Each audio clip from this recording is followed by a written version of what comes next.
Hallo und herzlich willkommen auf Epic. Heute bei uns der große Schlafsackvergleich der US Army, des US Marine Corps von den 90ern bis zu den aktuell eingesetzten Systemen.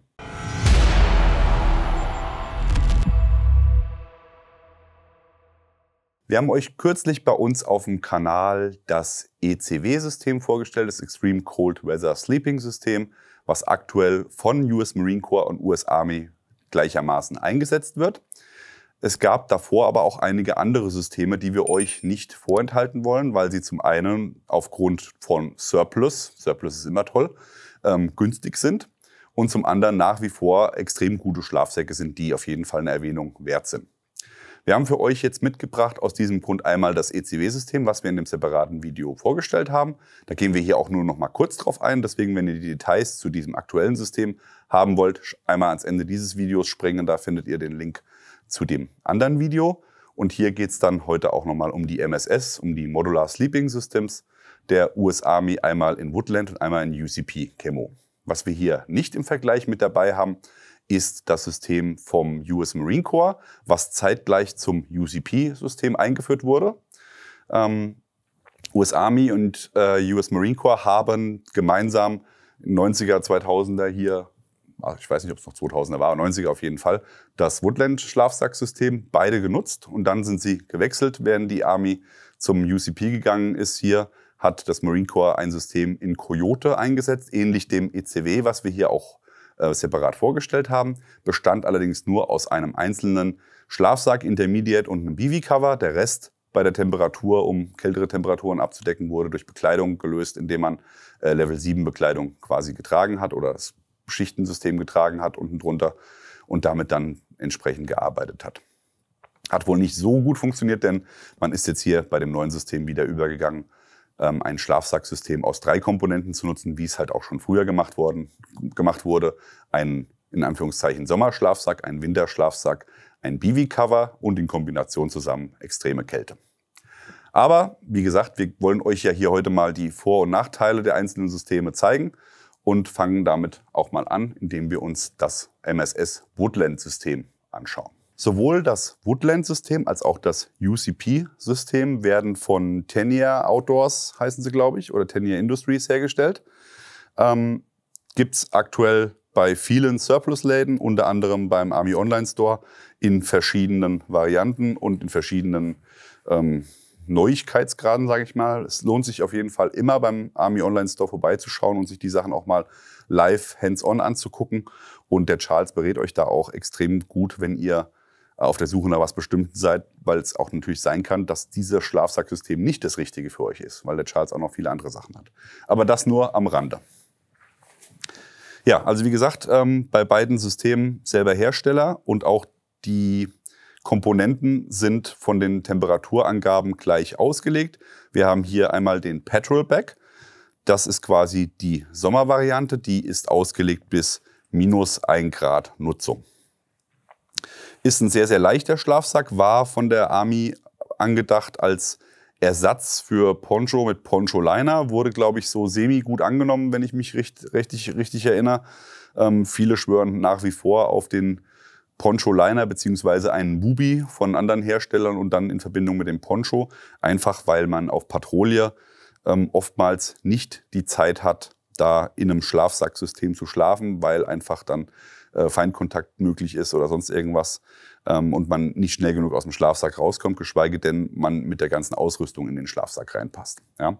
Deswegen ist dieser Petrol Bag, glaube ich, eher so das nicht populärste Teil dieser Ausrüstung gewesen, aber gehört natürlich dazu und ist tatsächlich auch ein super Sommerschlafsack für alle, die sagen, sie wollen im Sommer auch mit einem geschlossenen System schlafen. Da hängt es natürlich komplett von euch ab, was ihr für Schläfer seid. Ich persönlich habe es jahrelang so gemacht und da habe ich auch die meiste Erfahrung mit dem Intermediate-Schlafsack aus dem Woodland-System. Den habe ich jahrelang genutzt, auch im Sommer. Und da habe ich ihn einfach über mich gelegt als Decke.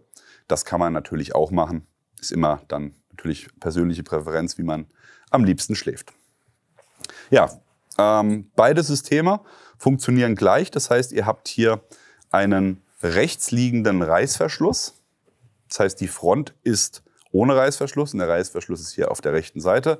Das sind YKK-Zipper, dicke, fette, 2 Stück. Das heißt, ich kann einmal hochziehen, kann einmal unten aufmachen. Das ist natürlich gerade praktisch, wenn ich auch mal die Füße raus haben will und dann mit Schlafsack laufen will oder sonst irgendwas. Das wäre damit überhaupt kein Problem.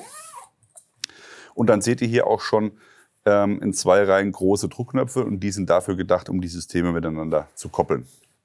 Hier hat man dann auch entsprechend eine Kälteschutzflappe unterm Reißverschluss und hier im oberen Bereich nochmal einen Klettverschluss, wo ich hier nochmal den Reißverschluss gegen versehentliches Öffnen verschließen kann. Im Kopfbereich Zugband, so wie es sich gehört, kein Kältekragen. Also ist ja auch, wie gesagt, nur ein ganz dünnes System für den Sommer gedacht, -1 Grad. Wir haben hier ein Gewicht von 1070 Gramm. Das heißt, das wäre hier der Sommerschlafsack aus dem Woodland-System. Dann kommen wir zum Intermediate-Schlafsack. Das ist wohl einer der Schlafsäcke, die ich in meiner Schlafsackkarriere am meisten genutzt habe. Ist nach wie vor ein sehr, sehr guter Schlafsack. Und das ist auch somit momentan der größte Bolus am Woodland-System. Es ist im Vergleich natürlich zu den anderen Systemen relativ günstig. Ja? Also wer sagt, ich möchte gerne ein US-Army-Schlafsacksystem, was einfach weil ich ein Army-Fan bin und ich lege jetzt keinen Wert darauf, dass es ultra leicht ist und super kompakt ist, der fährt mit dem Woodland-System total gut. Unser Max zum Beispiel, den habe ich auch letztens gefragt und gesagt, ist der Intermediate jetzt nicht mehr gut genug oder was? Weil er hat genau den auch und nutzt den auch und liebt den. Und ich glaube, der wird ihn auch nicht hergeben. Ich bin ja immer so, ich tausche dann auch gerne mal durch und probiere neue Sachen aus. Aber wie gesagt, mit dem System macht er hier auf jeden Fall nichts falsch. Das wäre dann die Wintervariante. Die hat ein Gewicht von 1870 Gramm. Ist jetzt nicht so schlecht, sage ich mal. Von der Wärmeleistung haben wir hier -23 Grad. Das ist eine Ansage. Finde ich tatsächlich ein bisschen hochgegriffen für mein persönliches Empfinden, wo ich mit diesem Schlafsack schon draußen war. Wohlgemerkt nur dieser Schlafsack alleine -23 Grad. Das mag aber auch daran liegen, dass man die Schlafsäcke nicht neu bekommt, sondern nur Surplus. Und dementsprechend natürlich auch die vielleicht schon eine Weile irgendwo komprimiert gelagert wurden und dadurch das Loft ein bisschen seine Fülle verloren hat. Also ich fand immer, es war bis -10 Grad, -15 Grad meiner persönlichen Einschätzung nach gut aushaltbar mit diesem Single-System.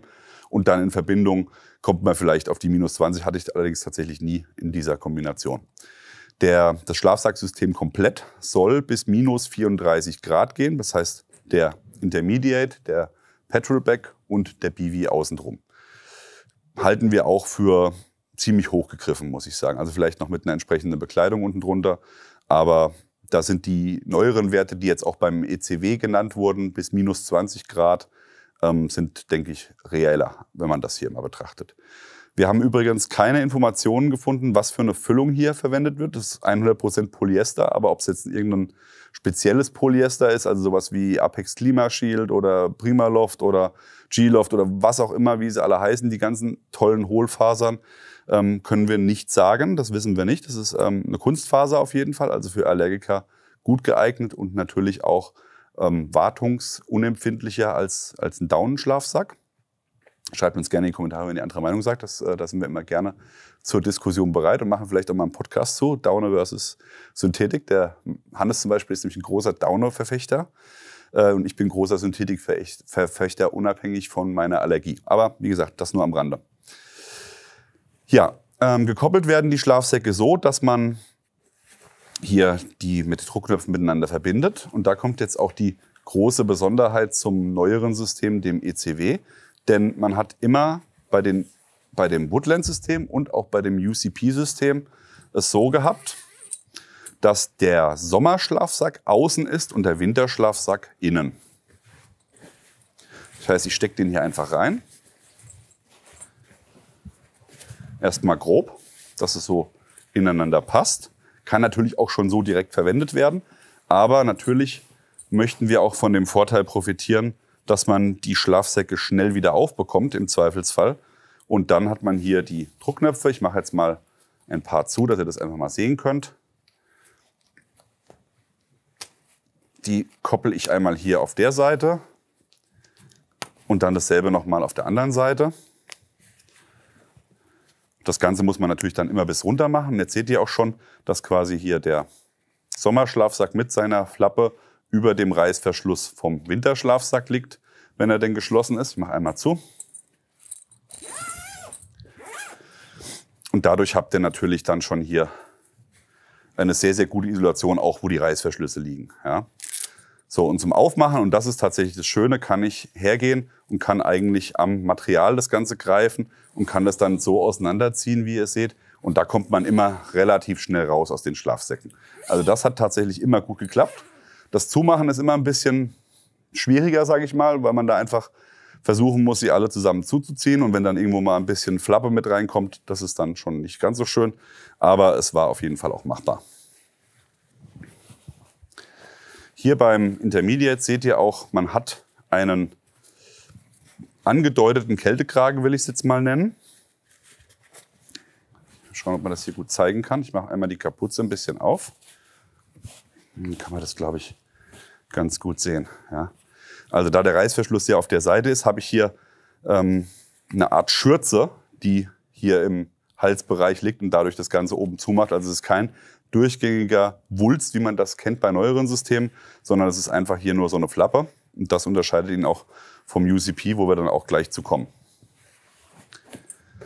Gut, da haben wir die beiden Systeme und da kommt dann noch das BV-Cover drüber. Dazu kann ich euch als alter Woodland-Fan sagen, die werden teuer gehandelt. Die sind inzwischen richtig was wert. Sind auch meiner Meinung nach wie vor ein sehr, sehr cooler Ausrüstungsgegenstand, gerade für alle, die sagen, ich habe einen BV, ich will einen BV eigentlich nur, um nochmal zusätzlich Temperatur zu stauen im System, also um mehr Wärme zu bekommen und vielleicht so einen Spritzwasserschutz zu haben. Also für alle, die vielleicht eben im Tarp unterwegs sind und nicht den Kopf zu decken. Was hier eine Katastrophe ist, und da kommt auch wieder der Spruch zur Geltung, entweder warm and wet or cold and dry. Ja, das ist, was die Amis so sagen. Und das trifft's hier genau. Ich habe letztens erst im Winter mit diesem System einmal komplett geschlossen geschlafen, hatte den nächsten Morgen ein komplett nasses System, weil einfach der Atemkondens alles nass gemacht hat. In der zweiten Nacht habe ich dann einfach hier den Kopfbereich offen gelassen, also mit Mütze und Neckgaiter geschlafen und dann war alles trocken. Ja, also das ist tatsächlich so, wenn ihr das Ding hier zumacht, dann wird's mit Kondens relativ schnell feucht. Aber was den Woodland BV so besonders macht, neben dem grottartigen Tarnmuster, sag ich mal, ist, dass er relativ groß geschnitten ist im Vergleich zu anderen BVs und dadurch auch sehr viel reinpasst. Das ist ultra robust, also es ist wirklich einer der robustesten BVs, die es so am Markt gibt. Ihr habt Platz, eine dicke Isomatte mit reinzupacken, ihr kriegt euren Schlafsack mit rein, ihr könnt bei Bedarf das System oben auch noch schließen und es ist M81 Woodland. Ihr habt hier ein Gewicht von 1070 Gramm. Also auch das ist hier der schwerste BV von allen Systemen, die wir hier haben, was uns dann auf ein Gesamtgewicht des Systems hier von 4 Kilogramm bringt. Ja, also das ist tatsächlich für das, was es leistet, nicht gut. Aber man muss natürlich auch immer überlegen, wie alt das System ist. Das ist ja, wie gesagt, 90er Jahre, würde ich sagen, wo das eingeführt wurde. Und da für die Zeit war das schon gewaltig. Ja. Und wie gesagt, wann brauche ich dieses System so in dieser Konstellation zusammen? Ich würde tatsächlich eher hergehen und den BV mit dem Winterschlafsack nutzen oder nur mit dem Sommerschlafsack, je nachdem. Und dann hat man eigentlich ein relativ adäquates Gewicht und vor allem Platz, sehr viel Platz. Das ist mir immer ganz, ganz wichtig. Gehen wir noch mal ganz kurz auf den Kopfbereich zu sprechen. Der ist nämlich im Vergleich zu anderen BVs nicht komplett geschlossen. Also wer hier einen Biwaksack nutzen will, um die Viecher draußen zu halten, der ist mit dem Woodland und auch mit dem UCP BV schlecht bedient. Denn wie ihr sehen könnt, habt ihr hier im Kopfbereich ein Zugband, was das Ganze an den Schlafsack heranziehen lässt. Und dann hier nur einen Klettverschluss, der das Ganze miteinander fixiert. Dadurch kann ich das über meinem Gesicht fixieren, habe das dann zu und habe dann hier quasi im oberen Bereich ein bisschen was, wo ich rausatmen kann, weil das Gore-Tex doch auch oder das Material relativ dick ist und es da relativ schwer ist durchzuatmen. Von daher ist es gut, dass es offen ist, aber wie gesagt, für einen Insektenschutz nicht geeignet. Ja, also muss man sich halt einfach bewusst sein, für was man ein BV haben will und dann kann man das entsprechend auch nutzen. So viel zum Woodland-System. Ich denke, wir haben alles gesagt. Von den Längen her haben wir hier eine Regular-Länge, 2 Meter mal 60. Mit 1,80 kommt man hier gut zurecht. Also ein 2 Meter ist zwar das ganze System, aber man muss natürlich immer ein bisschen was abziehen, wenn es zusammengerafft ist. Ich bin mal in 1,80 Meter und 95 Kilo passt hier gut rein. Der Harness würde hier nicht reinpassen mit seinen 1,95. Was bist du? 2 Meter? 2,5 Meter? 1,96. Gut. Nach dem Woodland-System kam das UCP-System, ein Tarnmuster, was schwer gehasst worden ist bei vielen Leuten. Ich hatte es tatsächlich, wo es rausgekommen ist, fand ich es super cool, einfach weil es ein neues Tarnmuster war. Ich war 2008 in Norwegen unterwegs und da, muss ich sagen, hat es auch hervorragend funktioniert mit den Felsen und den Flechten. Also ich denke, so in den nordischen Ländern ist UCP tatsächlich gut. Es gibt ja auch dieses bekannte Sofa-Bild, also bei Omas Sofa funktioniert es auch hervorragend. Ansonsten hat es natürlich sehr gefloppt und wurde dann relativ schnell durch Multicam ersetzt. Aber wir kommen ja auch gerade von der SHOT Show und UCP ist gerade wieder schwer im Kommen als Trend-Camo, so wie auch Night Desert Camo und Woodland und Tiger Stripe und wie sie alle heißen. Spiritual Systems hatte Boxershorts oder so Swim-Shorts, wie ihr auch immer sie nennen wollt, Ranger Panties in in UCP. Und ich denke, das wird wieder kommen und von daher schnappt's euch, solange ihr könnt. Ja, selbes System wie die Woodland-Variante. Tennier Industries ist der Hersteller. Wir haben hier eine Gesamtleistung, wenn man das alles zusammen benutzt, also Petrol Back, Intermediate Back und BV von minus 34 Grad. Der Petrol Back hat auch eine Wärmeleistung von minus 1 Grad, genauso auch wie der grüne Petrol Back. Hier jetzt allerdings in diesem Foliage Green. Wir haben hier ein Gewicht von 1200 Gramm, also tatsächlich 130 Gramm mehr als der Vorgänger, bisschen schwerer. Gefühlt, wenn man so das erste Mal reinsteigt, wie gesagt, bei dem habe ich leider keine großen Erfahrungswerte persönlich, aber bei den kurzen Tests, die wir bisher gemacht haben, hat er die Wärme schneller aufgebaut als der grüne. Also von daher sind wir der Meinung, der hat schon noch mal ein bisschen eine bessere Wärmeleistung.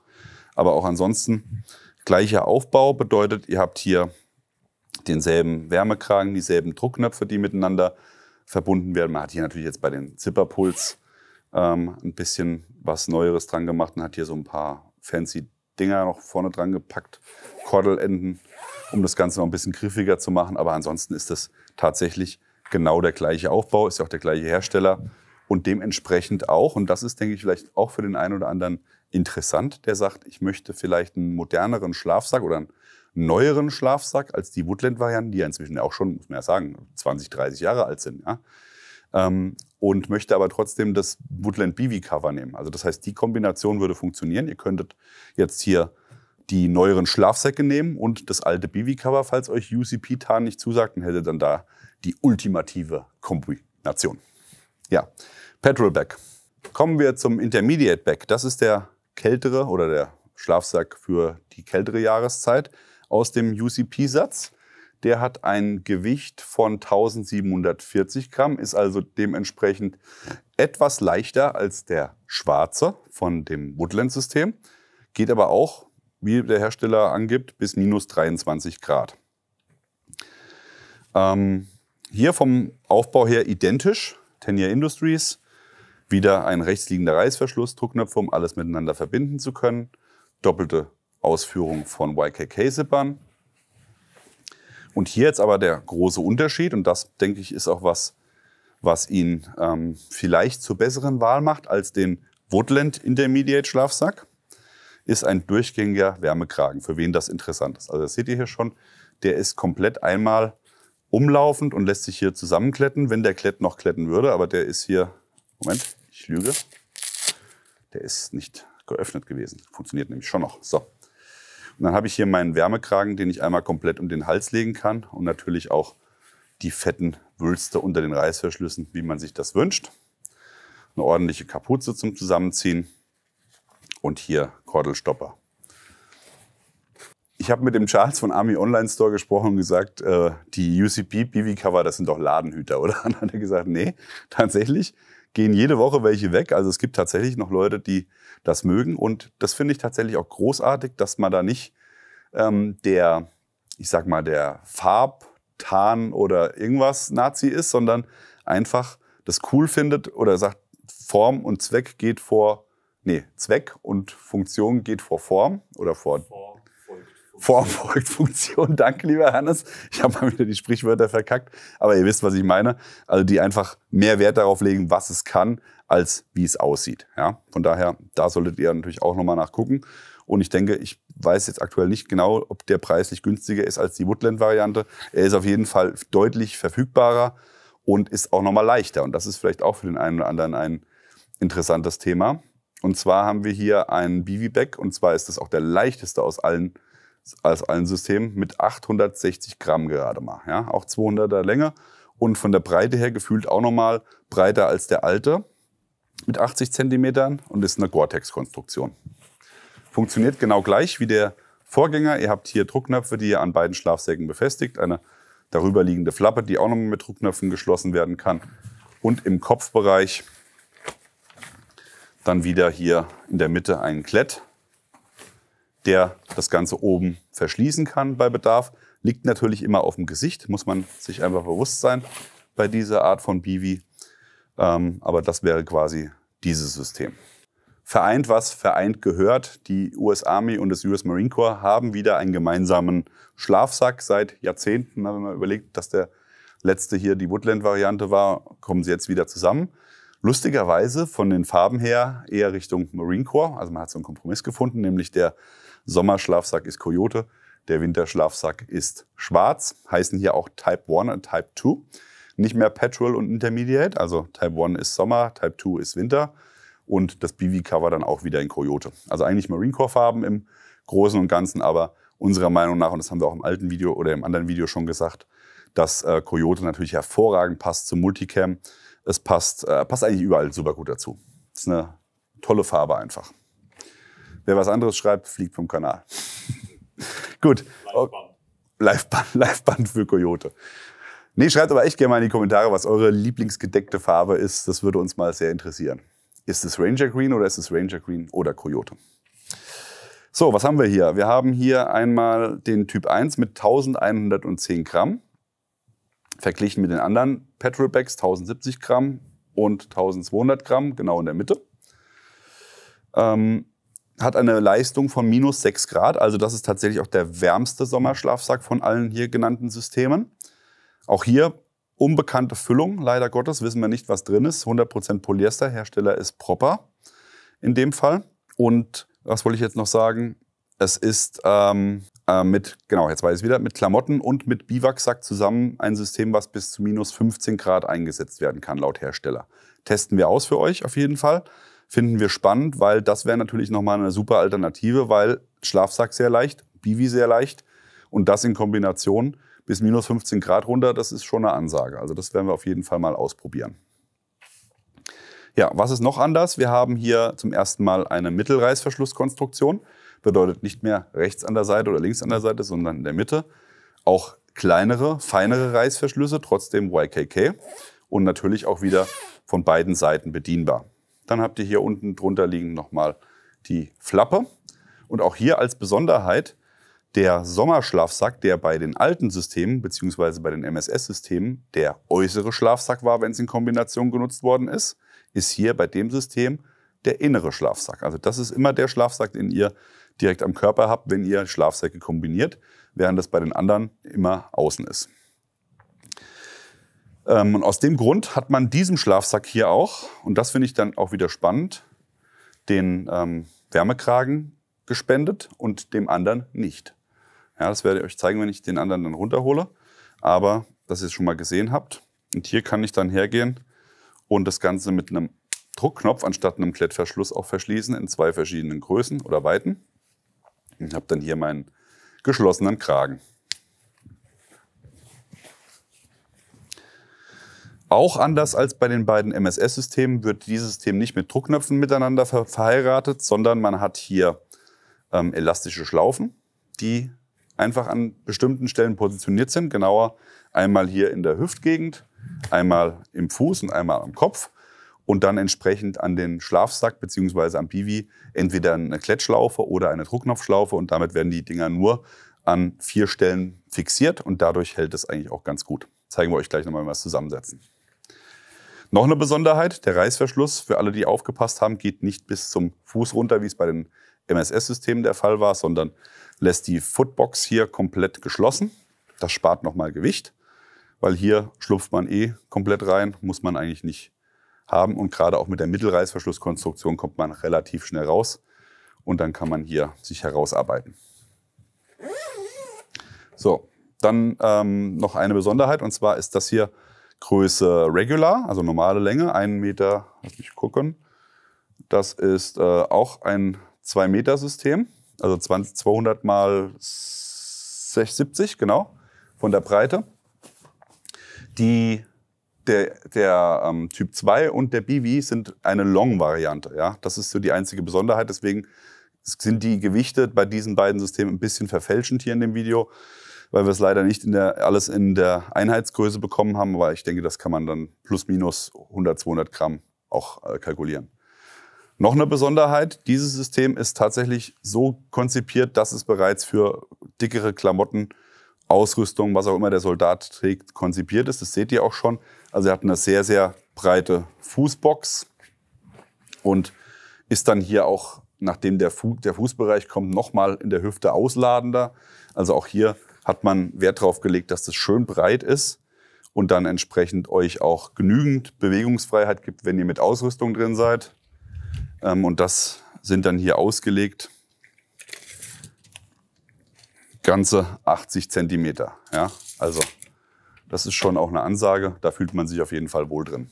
Kommen wir zum Typ 2. Das ist hier wieder ein schwarzer Schlafsack, auch von Propper.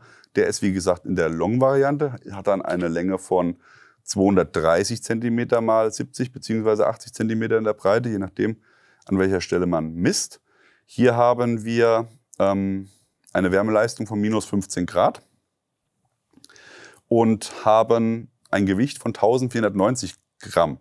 Und das ist tatsächlich der leichteste Kälteschutz- oder Winterschlafsack aus den Systemen, verglichen mit 1870, 1740 und hier 1490.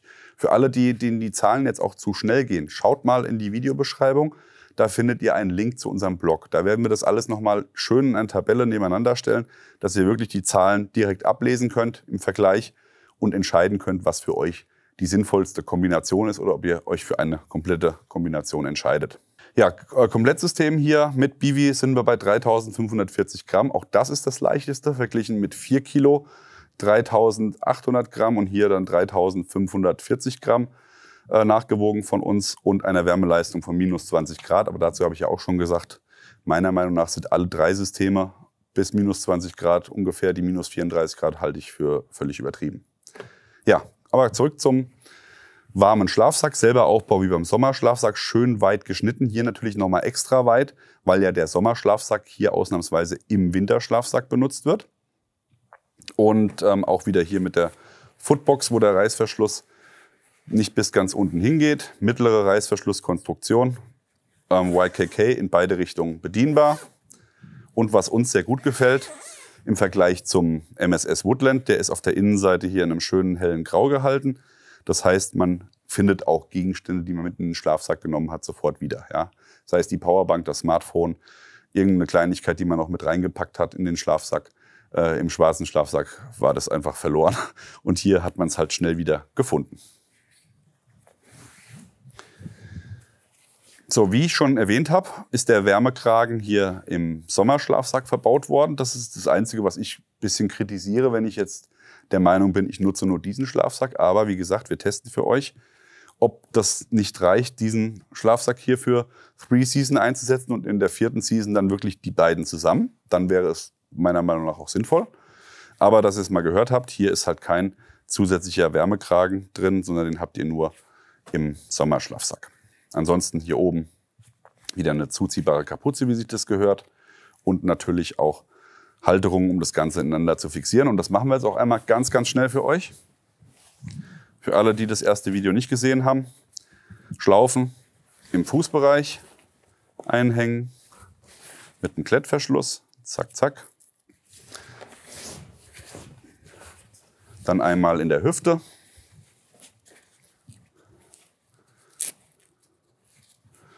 Eins, und 2. Und dann im Kopfbereich habt ihr auch noch mal eine. Und da ist die Besonderheit, die ist quasi am Hinterkopf. Dann habt ihr hier im Frontbereich noch mal was, wo ihr hier einhängen könnt, damit die vorderen Kapuzenteile so ein bisschen miteinander fixiert sind. Und zusätzlich noch mal hier, wo die Reißverschlüsse enden, eine Schlaufe und ein T-Stück. Das führe ich hier einmal durch. Das gleiche auf der anderen Seite auch. Und dadurch seht ihr schon, sind die Kapuzen sehr, sehr gut miteinander verbunden. Mal so machen. Und selbst wenn ich jetzt hier außen aufmache, bleibt das hier oben immer fixiert und ist dadurch natürlich immer schön beisammen. Ja, das wären jetzt der Typ 1 und Typ 2 in Kombination. Und da seht ihr auch schon, wie breit das ist. Ich gehe noch mal kurz mit dem Maßband ran, dass wir wirklich mal hier so die ausgelegte Breite für euch haben. Da sind wir bei 85 cm. Also das ist Platz. So haben wir das gerne.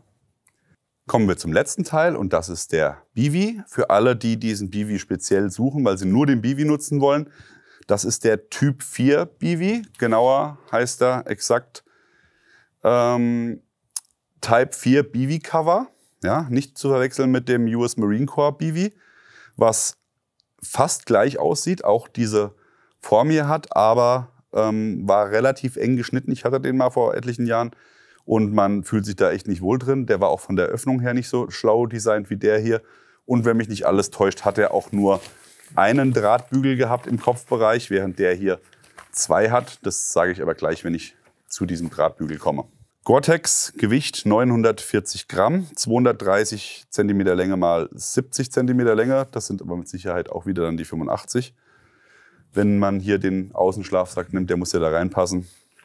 Und von der Konstruktion her so aufgebaut, dass der Reißverschluss hier bis knapp, ja, bis zum Bauch geht, würde ich sagen.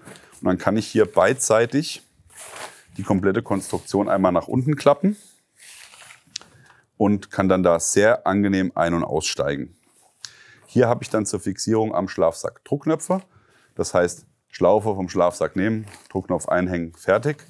Die YKK-Reißverschlüsse sind natürlich mit 2 Schiffchen versehen. Die ziehe ich ganz einfach hinter meinem Kopf zusammen und habe die dann oben zu. Darüber liegend eine schöne große Flappe, damit auch kein Wasser durch die Reißverschlüsse eindringen kann. Die liegen dann immer schön drüber und enden dann hier in dem Kopfteil. Und das ist die Besonderheit gegenüber den anderen Kopfteilen. Es ist ein komplett geschlossenes System, bedeutet, ihr habt hier auch Schutz vor Insekten, wenn das notwendig ist. Und könnt es aber auch komplett regendicht machen. Aktuell ist es so, ihr seht meine Hand hier durch, das heißt, wir haben hier nur das Moskitonetz, um hier auch gut atmen zu können, um wenig Kondensbildung im System zu haben, werden wir auch für euch testen. Ich habe hier aber auch innen nochmal die Möglichkeit, den Bereich komplett zuzumachen. Dazu muss ich hier nur dieses Stück Material freilegen und dann den Reißverschluss hier schließen. Und damit habe ich dann hier auch ein komplett geschlossenes System. Wenn es mal regnet und ich wirklich nur mit dem Bivi schlafe ohne Tarp, wäre das die ideale Lösung. Ansonsten lässt sich der Draht natürlich so vorformen, wie man das will. Man hat hier den Vorteil, dass es nach rechts, nach links, nach vorne und nach hinten geht. Das heißt, es sitzt wirklich auf dem Brustkorb, hinten auf dem Boden und an den Seiten. Und dadurch liegt einem nie irgendwas im Gesicht. Und das ist natürlich eine sehr coole Sache. Damit ihr auch noch einen kleinen Bonus habt gegenüber dem ersten Video, wo es nur um den ECW ging. Wir haben ja inzwischen auch schon wieder ein bisschen mehr Hands-on gehabt und haben noch Dinge entdeckt. Und zwar lässt sich der Draht hier auch einmal komplett entnehmen. Auf beiden Seiten ist hier vorne die Naht extra offen gehalten. Das heißt, ihr könnt hier den Draht auch herausnehmen bei Bedarf und ersetzen. Dann haben wir noch gefunden im oberen Bereich beim Bivi 2 Schlaufen. Wo sind sie hin? Haben sich versteckt. Ah, die sind unten im Fußbereich natürlich. Hier im Fußbereich sind nochmal 2 Schlaufen außen. Die können natürlich zum einen genutzt werden, um den Bivi aufzuhängen. Aber ich kann mir auch gut vorstellen, dass man das hervorragend nutzen kann, um den Bivi mit Heringen am Boden zu fixieren bei Bedarf. Gerade auch, wenn man die Isomatte mit hineinnimmt und dann ein komplettes System hat, damit es beim sich wenden und drehen nicht komplett alles verwurstelt ineinander. Ja, gefällt uns sehr, sehr gut. Nähte sind getaped. Wir haben, wie gesagt, noch keine Erfahrungsberichte. Ist ganz frisch eingetrudelt, aber werden wir intensivst für euch testen. Im Winter als auch im Sommer und jeweils in den verschiedenen Konstellationen. Es sind schon die Wochenenden, die Nachttrips draußen geplant. Und da geben wir euch auf jeden Fall nochmal ein After 365 Tage Use Video oder wie auch immer. Vielleicht auch mal einen Zwischenbericht oder einen Short. Wir werden sehen. Aber auf jeden Fall geben wir euch da nochmal ein Feedback zu. Kommen wir mal zum Gesamtfazit. Was das beste System ist, ist, denke ich, klar. Zumindest für mich. Wie es für euch ist, weiß ich nicht. Man muss natürlich immer betrachten, was will ich machen, was habe ich für ein Budget, was ist mein Lieblingstarnmuster oder was auch immer. Wenn ihr keine Budgetgrenze habt und auch die modernsten und neuesten Sachen haben wollt, ist es meiner Meinung nach klar, das ECW-System ist aktuell das Neueste und auch das Beste, sowohl was die Größe angeht, was das Gewicht angeht, was die Leistung angeht. Verglichen mit den anderen weiß ich nicht, weil die ja bis minus 34 gehen angeblich. Aber ich bin der Meinung, das neue System ist wärmer. Werden wir sehen im Test. Ansonsten, wenn ihr on budget seid und sagt, ihr habt nicht so viel Geld, was ihr ausgeben könnt und wollt aber trotzdem noch die beste Variante, wäre meine Empfehlung, nehmt das Woodland Cover, weil das einfach unzerstörbar ist, auch wenn es ein bisschen schwerer ist. Es ist einfach top und geht nicht kaputt. Und dann dazu entsprechend hier den Petrol-Bag oder den Intermediate-Bag. Oder aber hier den Petrol-Bag und auf jeden Fall hier den Intermediate-Bag. Also der einzige, den ich wirklich überhaupt nicht so sehe, zumindest in den Sachen, wo ich es anwende, ist hier der schwarze Schlafsack. Auch wenn er mir 20 Jahre lang jetzt einen guten Dienst geleistet hat, ist er für das, was ich persönlich ihn jetzt nutze, nicht mehr warm genug. Ja, ich bin natürlich auch älter und friere schneller. Vielleicht ist er für euch immer noch top. Will ihn nicht schlecht reden. Am besten, ihr geht einfach mal beim Charles vorbei und schaut es euch an im Detail und dann könnt ihr mal reingucken. Jetzt machen wir für euch nochmal einmal ganz, ganz kurz alle 3 Systeme gepackt, damit ihr seht, wie groß sie sind, wenn wir sie einpacken. Dazu sei gesagt, wir haben vom ECW-System keinen Packsack, deswegen nehmen wir da einfach das MSS-Packsystem und dann kriegt ihr sie einmal hier zusammen und dann kommen wir zum endgültigen Fazit. Hier seht ihr mal alle 3 Systeme gepackt. Lustigerweise ist da tatsächlich nicht viel Unterschied zu verzeichnen. Wir haben uns jetzt echt Mühe gegeben. Die Packsäcke sind jetzt auch nicht die besten, die es am Markt gibt, würde ich mal sagen. Sie bieten schon einiges an, also was man an Komprimierung hinbekommt. Aber ich denke, mit einem mit Ventil, wo man Luft rauslassen kann, kriegt man vielleicht noch mal ein bisschen mehr hin. Aber das sei mal gesagt für euch. Also ihr seht hier, das wäre das UCP-System, das wäre das neue ECW-System und das ist das Woodland-System. Sind ungefähr gleiche Pakete. Wie gesagt, hier haben wir keinen Packsack, der gehört nicht dazu normalerweise. Das ist der dann, also MSS-Packsack, hier fehlt er. Und hier beim UCP-System gab es 2 Packsäcke, und zwar einmal einen großen und einmal einen kleineren. Und in den großen gehen alle 3 Teile rein und der kleine ist dann quasi in Kombination Petrol-Bag und BB. Das fand ich tatsächlich cool, dass wir da einen zweiten Packsack haben, einfach, dass man nicht das riesige Schiff mitschleppen muss, wenn man denn nur mit dem Petrol-Bag und dem BB unterwegs ist.